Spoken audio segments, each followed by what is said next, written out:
two, one. Welcome, everybody. How's it going? Welcome, welcome, Merry Christmas. Welcome to the Cine-Scoots movie show, where we talk about all sorts of random assortment of goodies. All sorts of random indeed. I would say this movie kind of falls in, well, not all sorts of random, but it is. It's a unique picture. Man, all right, so just to kind of get the ball rolling, so we're talking about the Monke, which is a movie that just came out as of recording yesterday, officially. Well, we're special people. We are special people. We went to the advanced screening on the 12th, the day after my birthday. I thought it was very interesting, just how busy it was, despite the fact that we were having a pretty substantial snowstorm that night. I really can't say, baby, it was cold outside. Yeah, it was definitely it was a choice for that many people to be like, hey, let's go risk it. Say, what's in this drink? Well, it was my combination of Sprite and Diet Coke. Spoke. The Diet Spoke. Diet Spoke. So yeah, we got to see it a little bit early, which then also kind of gives us a bit of time to kind of marinate. Yeah, sit and think. Marinate in the juices. Yeah, it's directed by Oz Perkins, who recently gave us Long Legs, my personal favorite of last year. It's based on the short story by Stephen King. I can't remember exactly when the short story was written, but it was definitely... It's one of those movies that I think if you vibe with like the atmosphere and what it's going for, I think you'll really enjoy it. I think if you're... 1980, excuse me. The 1980, yeah, it's an old story. But it's also one of those movies that if you're not on the same wavelength, I think is going to put you off a lot. Yes. So it's a bit of a roll of the dice with this one, like what you'll get out of it, the mileage you'll get from it. As time, don't get me wrong, I have by and large positive things to say about this movie. There are some movies that as time you sit and marinate with them, you grow to appreciate them more. And I neither appreciated nor disappreciated this movie more. But as time went on, I was like, I can see why someone who did not like this movie would not like this movie. Oh, 1,000%. Yeah. I think overall the movie's pretty strong, though. I think as far as like the performances go, I think everybody does a pretty good job. I think it's also very important with these performances for the people to be like really in tune with what the director wants. Oh, because absolutely.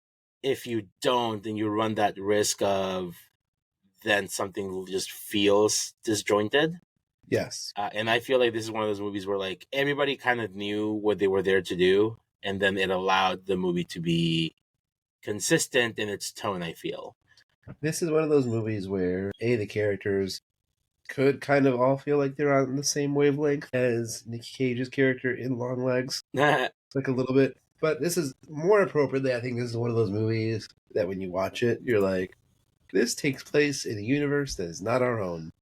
And I think it's important that we very early caught on to that. Yeah.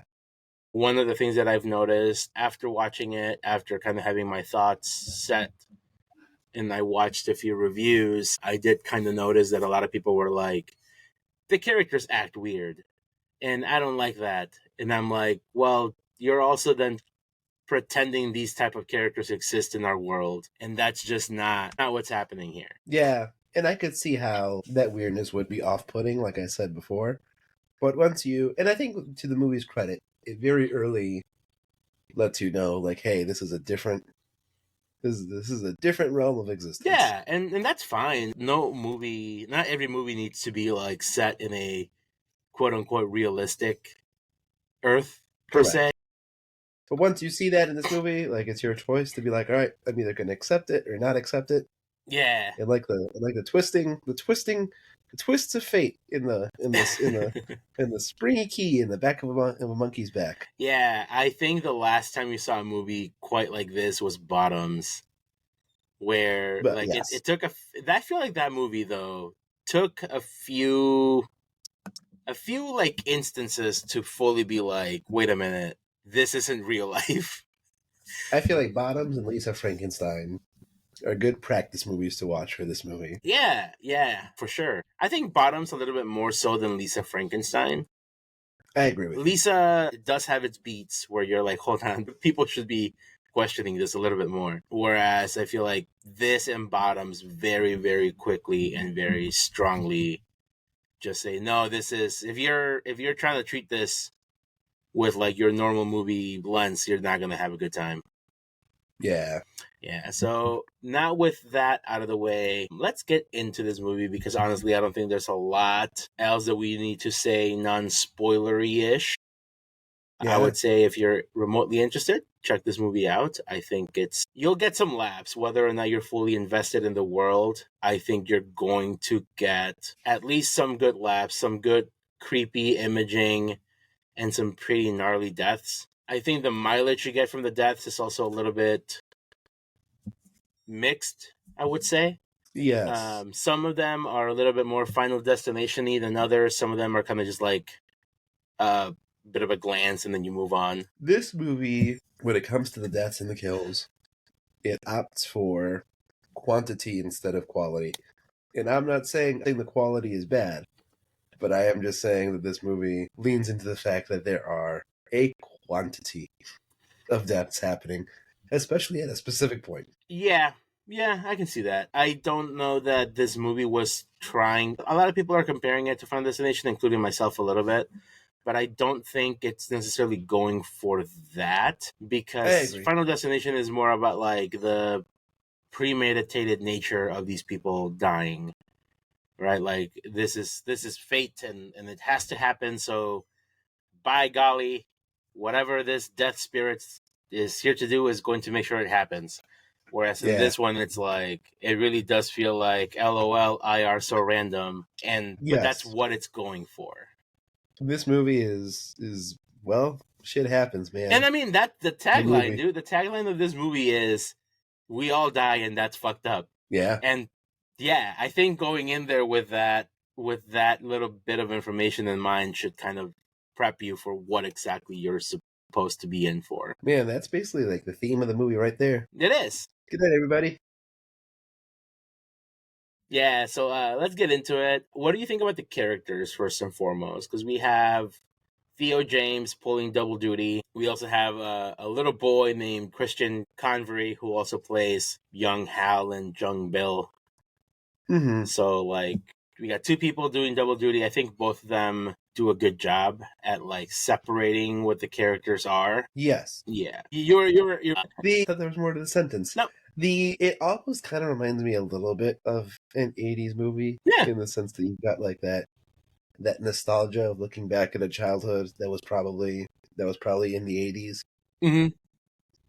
Yes, I do think our lead actor does and his child counterpart do an excellent job of sort of like making their two characters seem different. Mm-hmm. And I would say like starkly different. There's no like character in this movie that I love. Like I think they all like, even our main character who just kind of gets the short end of the stick in life. Mm-hmm. I do think they all just kind of suck in their own way a little bit. I kind of like the mom like a lot. So it was interesting. At first, I thought the mom was supposed to be like another villain, quote unquote. Uh-huh. And then eventually I'm like, oh no, this movie kind of likes the mom. Yeah. Yeah, the mom. Would you say the mom is a cynical mom? All right, so again, we go back to this point, right? Yes, the mom is a cynical mom, but this is also a very cynical movie. It's a very cynical movie. So I think the mom is just a baseline of what this movie sees as kind of normal. Because like every character in this is very dry. This movie, I think, the thing that's very important to also consider is that if you've seen Osgood Perkins movies, you might have a different interpretation of what he is like. Because a lot of his movies are very slow, a little full of themselves. He did The Turncoat's Daughter, Blackcoat's Daughter. He did Gretel and Hansel. He did Long Legs. So like a lot of these movies are very, very serious. Yeah, there's a bit of humor in almost all of them. But it's always very like very dry in a way, but it's never been the focus. And I think when people walk into this, they're kind of expecting a little bit more of that. More dryness. More like just seriousness, because it's what all of his other movies have been. And then I look at this movie and I go, no, this movie is first and foremost a comedy. This movie is really focused on, yes, there are some horror elements, but they're more often than not used to amplify the humor, even if it's a very dry, very like sarcastic almost humor. Yeah. A lot of like the quick cuts from like a very violent scene to like a funny funeral scene. So I think that's what a lot of people are kind of conflicting in their heads. Kind of like, this feels like it doesn't quite match. It feels like it's funnier than it should be. Well, no, it is meant to be funny. That is the primary point. Yeah, I definitely got the intention it was meant to be funny. I think one of the funniest parts for me is also kind of like one of the saddest, and this goes back to the characters, where our main character, Hal, recounts what like the best day ever of his life was, and it was him and his brother like dancing with his mom, but it was like after the funeral for the babysitter, right? Yes, and I was like, damn, if this is the best day of your life, that's kind of sad. Yeah. But then I guess once you realize it's just kind of what the movie's going for, you're like, you can choose to accept it or not. Yeah. Right. Which might be, I mean, might be thematic as well. I don't know. But the cynicism in the characters in this movie, I think, is a feature, not a bug. Right. So it might make it an acquired taste, but I appreciated it. Yeah. As I was watching. Long story short. I also think that as far as like setting the tone for this movie, I think this movie sets that tone from the very first scene, which is where Mr. Shelburne, the dad, is trying to return a monkey that he bought from like an antique shop. And he walks in, he's covered in blood. And the shop owner goes, "You know you're covered in blood, right?" And he goes, "Oh, it's okay, it's not mine." And like it's played as very serious, but also like clearly for the laughs. And the shop owner was like, "Okay." So I think that from the very beginning, I think if you're not in tune for what this is meant to be, I think you're in for a bit of some. I mean, the opening scene involves him trying to kill the monkey with a flamethrower. After that, when he fails to sell it, he just goes into the fucking alley with a flamethrower. Yeah, that is like a perfect, I think, intro to what this is supposed to be. Yes. Like, if you're looking for any sort of realism, you're watching the wrong movie. I like the dynamic of the siblings, because especially which I think is kind of interesting. I've read quite a lot of Stephen King. And I'm trying to think. I know there's a lot of dysfunctional family dynamics in his movies, but I believe in a lot of this movie, and maybe I'm also like including Joe Hill, his son, into like the writing here. But whenever there's like siblings, the siblings tend to be relatively nice or at least cordial to each other. If there's ever like a bully character, it's usually like a bully who is not related, or maybe it's like the dad's like a deadbeat and he abuses. But usually like the sibling dynamic tends to be pretty good. Yeah. Or if it's not a sibling, it's like a very close friend who is almost like a brother. That type of thing. So I think it's very interesting that in this movie, they take that dynamic and they're like, no, Bill is just a fucking asshole to Hal. He is an asshole. And then I was going to say that what I applaud this movie for is it made him such an asshole where, as I was watching, when he gets to the point where Hal's like, and I wanted to kill my brother, and it was like, one little child saying that about another little child, I was like, yeah, I get it. I also want your brother to die. Yeah. I was going to say he's not like cartoonishly evil, but that's not true. He's not like out there skinning cats. He's just an asshole to his brother. He just rebels in being a douchebag. Yeah.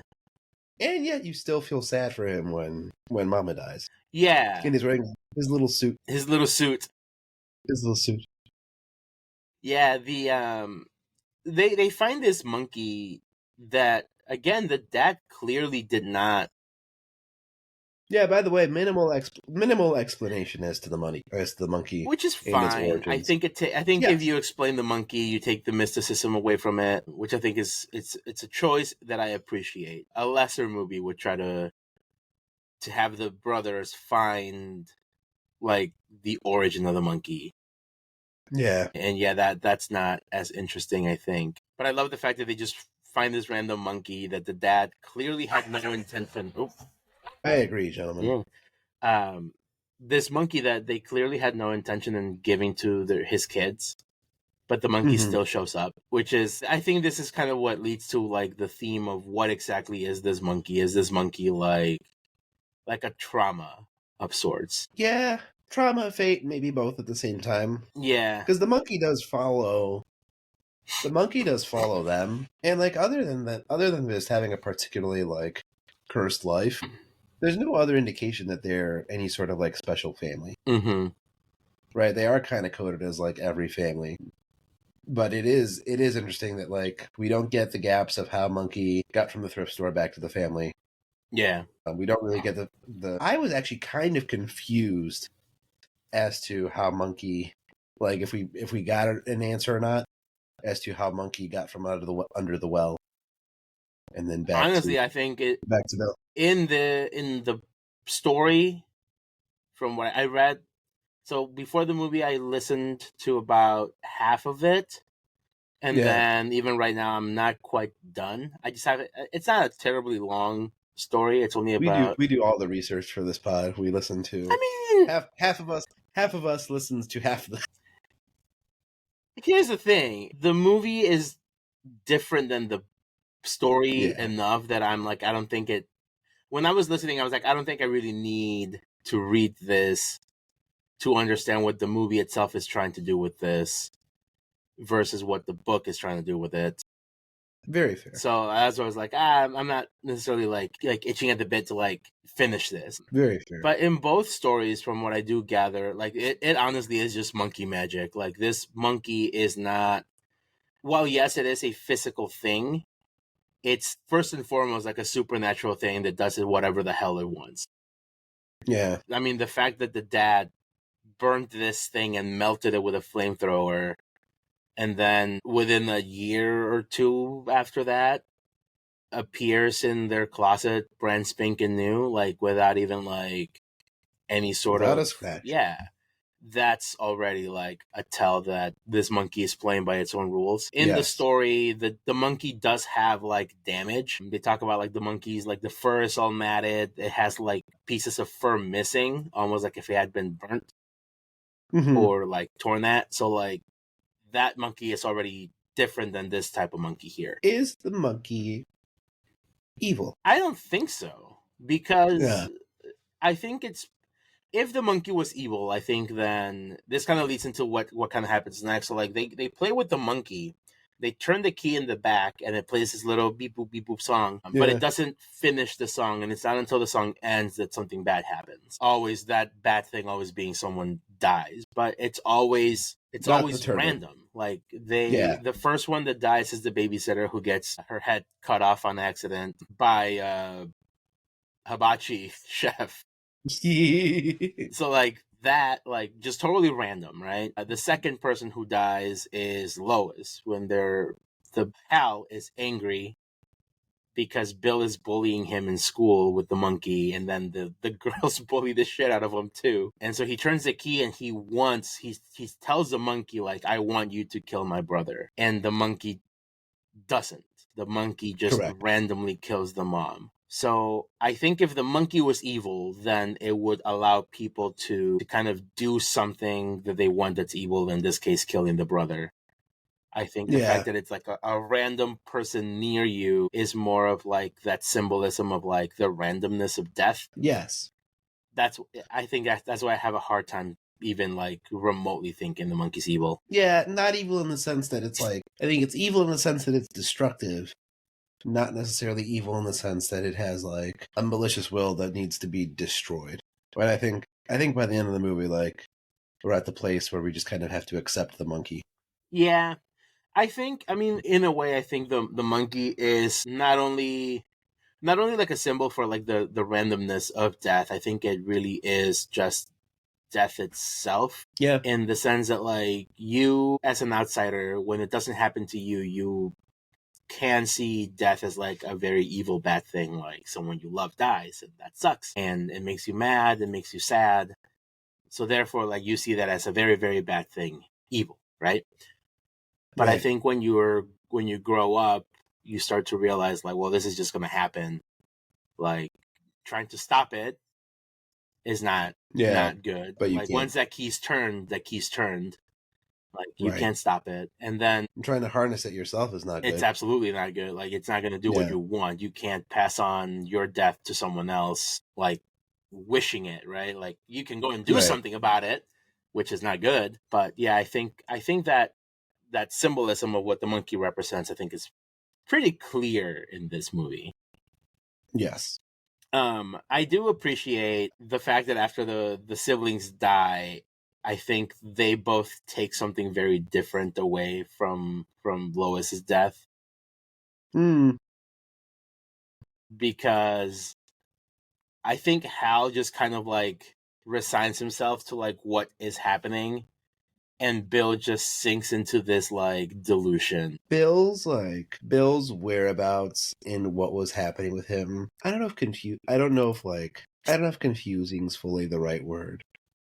But as Bill is missing for like most of the movie, and then eventually, like, you find out what happens to Bill. Mm-hmm. My reaction was like the whole time, like, man, Bill, like, what happened, man? I mean, I know what happened, but like, what happened? Yeah, I mean, it's very clear to me that like they're not processing things the right way. Like Hal is almost way too mature in how he's handling things. Ooh, that's a good way of phrasing it. Yeah, and then Bill is absolutely like He's literally wearing his childhood clothes. he's Yeah, stuck in his, like this his weird. Guy Fieri shirt sewed onto his little boy funeral suit. Oh man, that what a look, by the way. Yeah, Yeah, the and that's, I mean, again, that's how people, that is a way that people kind of deal with death, right? Some people are very accepting of it. They're like, well, this is just kind of how the things tend to go. And then there's people who are like, no, absolutely not, I will live forever. yeah, And that's, I think, the dynamic between the two twins. And I think it's interesting that it's twins, because they, yes, they're basically like two sides of the coin, right? They are the yeah. same coin, literally. Twins allow you in a film to thematically go, well, things can go one way or another. Like, Hmm. it's very easy to juxtapose. Yeah, for sure. I love Uncle Chip. Ida is funny. I like her. She seems to be very caring. She's played for laughs for the most part, but Yeah, I do think she, from what we're shown of her, she does care about the boys. they she does, and I think he does to a small extent. He cares about them by means of marriage. Yeah. I'm glad they don't really overstay their welcome, because I could see them becoming overbearing. Mm-hmm. But it is almost like once you meet these characters, the aunt and uncle who will adopt, like the very eccentric and swingery aunt and uncle who will adopt these kids. At one point, I was like, "Oh no, is this where they're going to be forever? Is this going to be just an awful home?" And it wasn't a great home, but there's certainly Yeah, and I mean, I do feel like once Chip dies, because Chip does die in this movie very yeah, unceremoniously, I will say, as far as like deaths in the movie go. he gets Mufasa, He but much he worse. gets Mufasa. Yeah. Yeah, and then they What was it? The coroner opened the bag, and they it's did they say it looked like grape jelly, or like, something like that. or was It honestly just it? looks like slushy. Yeah. Yeah, it's really fucking gross. But I do think it's like after that happens, I think Aunt Ida just fully devotes herself to the children. Yes. And at least that's, we're never explicitly told that, but that's kind of more or less my takeaway from it. Because anytime like he talks about and Ida, it's never like in a resentful way. Correct. So I take that as like that was a pretty good life. But this is where they Her death. Uh-huh. I was gonna say her death. I think is the one that's most played for laughs, though. Yeah, her death Yeah. is, I think, one of the most Final Destination-y ones in the movie, where like you see the moving pieces, you see kind of how like it Ruberg machines itself in. Yeah, I was gonna say you even see the Rube Goldberg machine in the basement. Yeah. Because hers is like she falls through. She hears like a clinking, which is the monkey, which again comes out from the well and then ends up in the basement. She falls through the stairs, gets hooks in her face. She's cleaning herself up with alcohol because she wants to be safe. And then she hears like the gas from the stove and just very stupidly puts her face in. And then she says, "Oh no, let me stick my face in it." Yeah. Yeah. It's funny because like when I was watching the trailer for this movie, I was like, is this monkey possessing people into doing these acts to themselves? Or is it just like setting the stage and then shit just happens?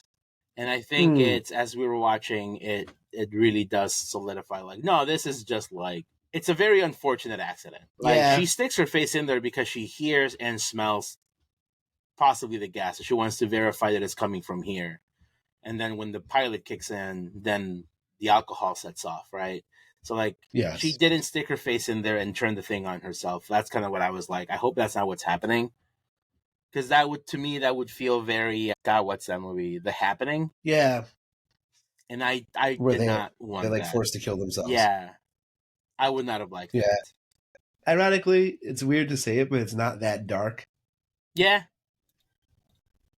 It is all circumstance. The ants kill might be the quote unquote funniest. I don't know, it's that one or a different one that comes later. But one of the ones that comes, I think it's the next one after that might be my favorite. Is it the one in the pool?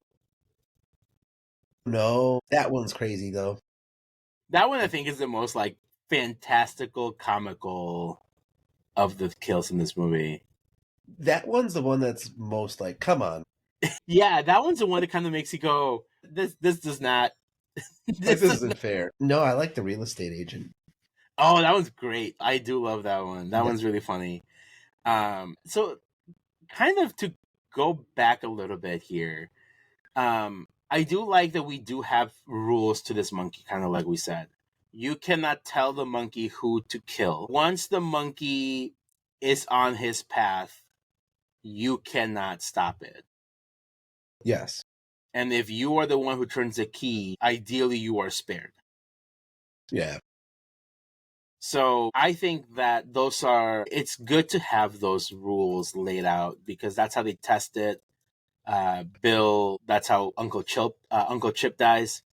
And then I believe Bill specifically says that's what gives him the inkling that Hal killed Mom on accident. Yeah. Because he's like, yeah. But he figures that out. Yeah. He figures that out very early on because he says like, once we tested on Uncle Chip, once we tested Uncle Chip dies, that's when I realized like you did this, and because you did this, Mom died. Yeah. Which I think that detail actually does make the characters more enjoyable and more complex.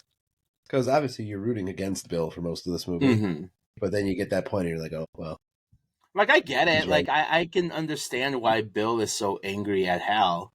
Like, it makes perfect sense. But it still doesn't, take away from the fact that Bill is just a fucking weirdo. Fucking weirdo indeed, man. I like how we get random snippets of this dude they just call Thrasher. Which, by the way, I did not recognize him because he just looks like such a fucking goof. He's the guy. He's Corey from Halloween Ends. Oh, interesting. Yeah.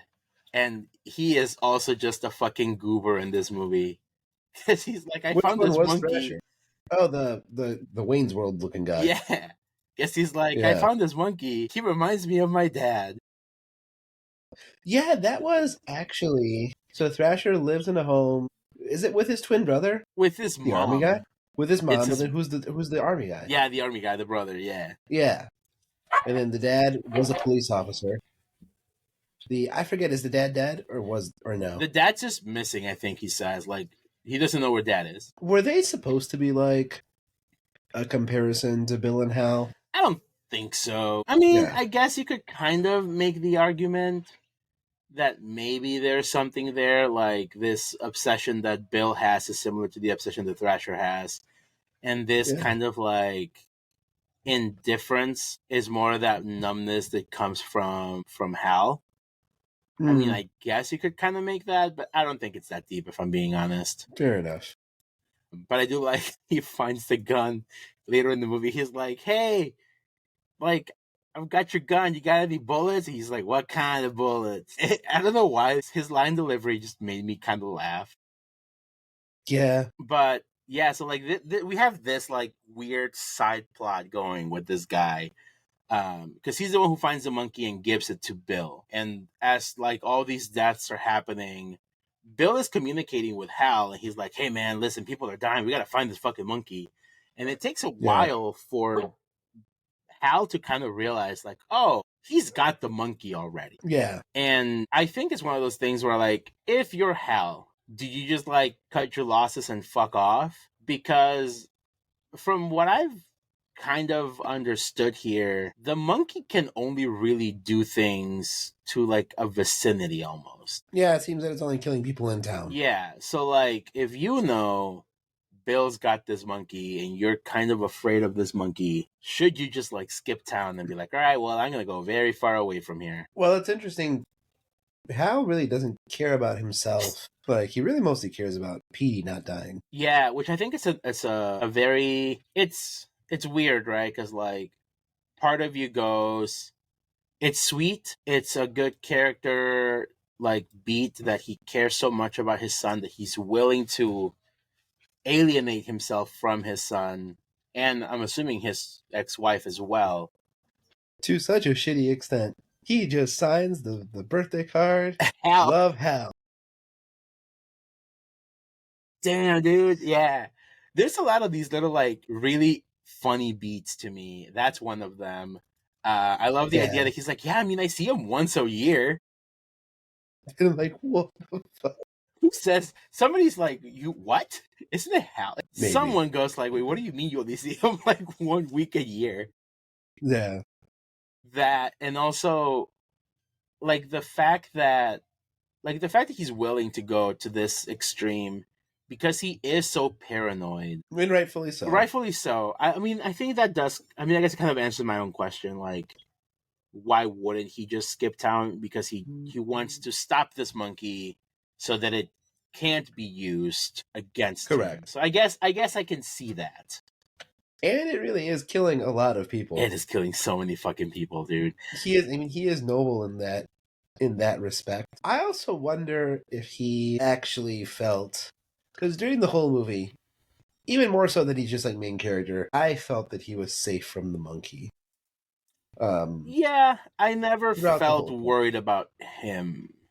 I got some understanding that the monkey, I feel like if the monkey was going to kill him, like the monkey would have could have done it already. Just the sheer amount of times that this thing was being spun and used.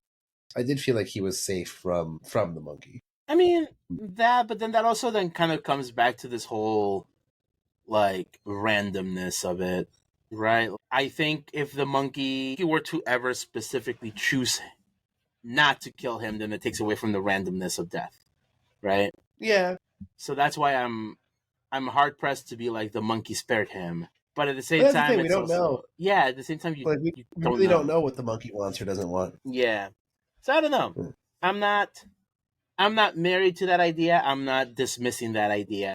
I just think I do like the fact that I don't know. Yeah. I like that unknownness of it. I want to kind of back up a little bit because I think one of the weirdest cameos for me is Elijah Wood in this movie. Oh, absolutely. Because it's so, and he does so random. So random. Such like what character he's trying to be. Like he's selling these like weird scam ass self-help books. Yeah. Self-help books. But like you see him and then you don't. Yeah. Like he is gone from the picture. And I was curious as to why we never circled back there.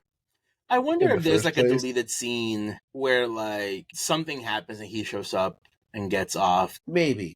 Because he feels like the type of character in the movie, specifically in a horror-esque movie, where you'd be like, oh, this dude's gonna die at some point in like a Yeah. silly way, and he just doesn't.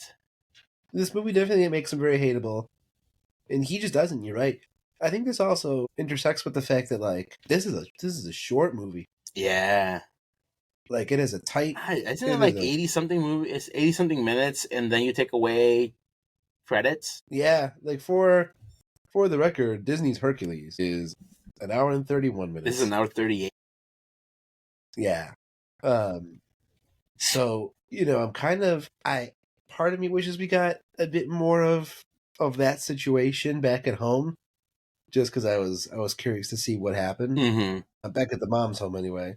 But then I also don't know how much more of this movie I could stomach like than what is already here. And I don't say that to the movie's like discredit. I'm just saying Because of I think being so short is an asset for this movie. yeah, but what do you mean by stomach? Like the story itself, or like the violence, the dryness? What? Perhaps mostly the violence and the dryness, which then if you well, who knows what would happen more if you had more Elijah Wood. But like this movie was just long enough for me. Oh, Thano, you're gonna have a bad time watching Terrifier 3, and you're gonna have a bad time watching Final Destination. I'm sure I am. I've already said I've been on the record in saying that Terrifier 1 is long and boring. And you know what? Terrifier 1 My is middle long and boring. my middle school kids agreed with it Yeah. because like they'd asked me about if I liked Terrifier, and I'm like, you know what? Honestly, it's boring, and they're like, yeah, I agree. Ask them about the second one. I think we were talking about it in general, but yes, yeah, I'll stick. I have been very honest with my Terrifier fandom. Terrifier 1 is Yeah, not a good movie. It is a wholeheartedly bad movie. yeah, I think I gave it like a half star, if not a 1 star on my letterbox. But no, I do think like a movie like this, even though yes, it is very violent, it is very gory, I think there's enough of it here outside of that to keep me somewhat invested. One of the things that I kind of found interesting, so once all this happens, the real estate lady's talking about like how everybody in town is dying, and Bill is like, oh no, this fucking monkey is absolutely back. And then leads to her very unceremonious death with the shotguns, which I thought was really funny because then it zooms in on that plaque that says guns don't kill people, people kill people. And it's yeah. literally just an empty gun that just killed this lady. So I thought that was Osgood Perkins is a man of the people. He is a man of the people, indeed. Repeal the second. But what I appreciate about that is that it continues that pattern of like, if you have a character who is like unfazed, like you would kind of hope that like he just kind of takes this in stride. Mm-hmm. And he does. I feel like the only time he does kind of really tries to stop someone, he always tries to stop someone when he feels like they might be in danger, but like he doesn't dwell too much on it. Like when the lady explodes at the pool, like he tries to tell her to stop, she jumps in, she explodes. He's like, "Well, we gotta go." Yeah, there's no like screaming and crying No, moment. he's just like, "All right, all business. Let's get the fuck out of here." Yeah. So like, Which I mean, I get it. and I think it's part of the. I don't want to say it's like PTSD, but it almost kind of feels like PTSD. Oh, for sure, it's a survival mechanism, like as well. But like what he's doing in life right now is not. I would not fully classify as functioning, but like he absolutely could not function if he just melted down with every tragedy that he saw from here on out.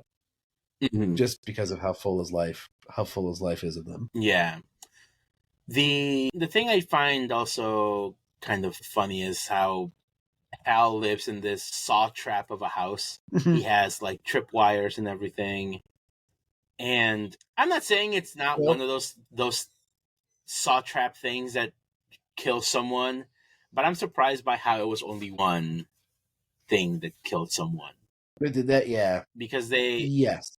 they go to the house. They go to his house because Bill realizes that he has the monkey, and Bill's ultimate plan is, well, if I've been turning the key because I want this monkey to kill. And I think that's also another one of the rules that kind of makes us feel safe for Hal in a way.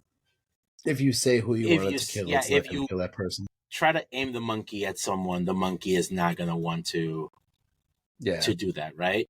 So his plan is, well, I'm just going to have Petey turn the key and then just tell him to do it for fun. And hopefully that will then kill someone close to him, i.e. his dad, right? Yeah. So that's masterful plan, sir. Let's see how it pans out. And I think him turning that key instead kills Ricky, who shows up to their hotel wearing the shittiest cop outfit, and he's like, "Open up, it's the police, man! Open the fucking doors, the fucking police, dude!" I fucking laughed so hard. And I think his kill was tied for the funniest in the movie for me. his death is definitely one of the weirdest. Because you very early on see how it's going. Like, it's how it's going to go. Yeah, death by wasps. I don't think you fully predict to what extent the bees are able to just absolutely destroy his face from the inside out. But it's so comical that they all, at night, swarm through this little hole. Yeah. Like, and in the windshield, right into his mouth. And I was honestly a little bit curious as to how this death would pan out. Like, obviously, they make a big fuss about the hive, right? The beehive. So my thought was like, something's gonna happen. He's going to walk out, and the beehive might like comically fall on his head. You know, that old timey cartoon trope of he walks around and the beehive's on his head. And then I thought that was gonna be the death. I was not expecting that the gun was going to go off, shoot through the windshield, shoot through the hive, and then the bees being like, this motherfucker. This specific motherfucker right here. And not that motherfucker. Yeah. right next door. And so that's why I think it ups the ante on the funniness of it, because it's like, you know that meme? It's like a vast ocean, and it's like one little bit of lightning, and it's like, fuck this fish in particular. It's that with bees. Yeah. So I do find that was very fun. But I think what did kind of confuse me a bit is when Bill tries to force the monkey to drum without turning the key. First of all, it's a really funny visual to me specifically, because it reminded me so much of that scene in Scary Movie where she's fighting with the cat. I'll send you the picture later, but it's her. I was gonna say, because I don't remember. It's her with the cat laying down. Yeah. And she's got like a broken bottle to the cat's face, and they're fighting. And that just reminded me of him with this monkey on the ground trying to beat the drum. And this fucking monkey just starts like doing a drum solo instead. And just shit starts to go bad. Yeah. Planes is falling from the sky. Planes are falling from the sky. People are falling from the sky. Yeah. Art was imitating life. Which is, it's funny because like that scene starts to play out and you hear like explosions happening. You hear a plane crash and you're like, oh damn, like this is fucked. Yeah. But then you only see 2 people fall through the roof and you're like, oh, maybe that's the extent of it. Like it was just a plane full of people. We do get a little bit of a foreshadowing to this because they walk by a thing for like skydiving and they do like wedding services while you skydive, and the ones who die who fall are a bride and the groom. So I thought that was kind of funny. But it's after this that they kind of make up. Bill and Hal make up, but then the monkey's like, "Nah, fuck Bill," and just kills him. I agree. Yeah, and hey, technically speaking, the monkey didn't break a rule. Correct. Because they didn't turn the key. Correct. He's just a casualty of the event at this point. But then this is where Hal and Petey just kind of like, well, we got this monkey. Just leave it alone, and then when we die, we die. Yeah. Which again, I think just really harkens back to that theme of like, when your time is up, your time's up. Like time's up. Can't do. I do find it really kind of funny that the movie just just comes out and just like not just like boops you on the nose, just like fucking punches you in the nose with a pale horseman. Oh yes. The movie's like, hey, did you not understand the theme of this movie? Well, here you go. And it's funny. I think during like when he's walking, both like Petey and Hal, when they see him, they're both give this facial expression where they're like, "Are you seeing this shit?" Yeah. I love the cheerleaders in this movie. Yeah. Because they show up when the ant dies. The body being taken out. They're like, yeah. And then on the bus, they just get like, yeah. And I do wonder though, like so clearly that is meant to be, the Pale Horseman, right? Death comes to town and the Pale Horse, blah blah blah, whatever the quote is. The monkey is not in itself, I think, responsible for the horseman. I think in my interpretation of it, I think there's just so much death and destruction happening that horseman's like, all right, well, I guess I gotta go do work. Yeah. So I think, that's at least how I took it. I don't know that the movie has any other interpretation here of it. I mean, they might. Who knows? Yeah, I don't know. At first, I was like, part of me was like waiting to see if it was just some like guy covered in ash, and then he'd be like, "Oh, like, excuse me." Yeah. But no, it's yeah. I think that's just it. I think that's the dude. Yeah. Yeah. Yeah, and I do like the fact that he like you said, like just bows at them like, "What's up, guys? Just doing my job." And keeps on going. On trucking. And it's after this that the cheerleaders just get all smushed. Yeah. Yeah, I don't know. I think overall, this movie does a lot more positively than negatively. I agree. I think it and yet I can totally see where, when I look at the scores, I totally see it. Yeah. I mean, audience and critics are relatively close. Yeah. As far as like Rotten Tomatoes. So again, Rotten Tomatoes does not really say if a movie's like at a 77, does not mean it has a 77% out of 100. And like this movie, 77% good. It just means like Correct. It's an aggregate, 77% of people. The rating for it is like a 6.7 out of 10, and then the audience score is a 3.7 out of 5. Sorry. So that's. I think that all tracks. Yeah, it's pretty close. Like a 7.8, like a 6.5 to like a 7.5 score. It's a C out student. Of 10. Yeah. Yeah, I think a lot of the times, like with movie scales, like if you're hovering around a 6, 7, 8, like your movie is very solid. If you start going into like mid 8s, 9s, and 10s, like you have your like Oppenheimers, you have your like Hereditaries, maybe just for me and Thano. Yes, but like, well, I was gonna bring up Hereditary because I was like, I would like. That's what I was gonna say. In a movie like Hereditary, I would get mad if you told me you didn't like it. For this, if you told me you didn't like it, I'd be like, that's fair. Yeah. I mean, I would not argue with someone over their dislike for this movie. I would probably say they might be taking it a little bit too seriously, but that's what it is. I would throw hands on Hereditary. Two people this past Thursday told me that they thought the menu was awful. What? Yes. Those people are inherently wrong. I wasn't ready to throw hands, but I was basically like, well, everyone has the right to be stupid. But I didn't say that. I was like, it's okay to be wrong. It's okay. But yeah, no, that's a crazy take. Yeah. Are they like, oh man, those rich people should not have gotten killed? Honestly, maybe. They are Gen Xers, and here's my take. I think the Gen Xers are stupider than the Boomers. I think the Boomers have burnt out their stupid. I think soon we'll just have to see them as like old. But like I think Gen Xers are heading in. You know what? I would argue that I kind of see your point. Gen Xers should know better. Yes. Yeah. Boomers, I can see them getting suckered. Gen Xers should know better.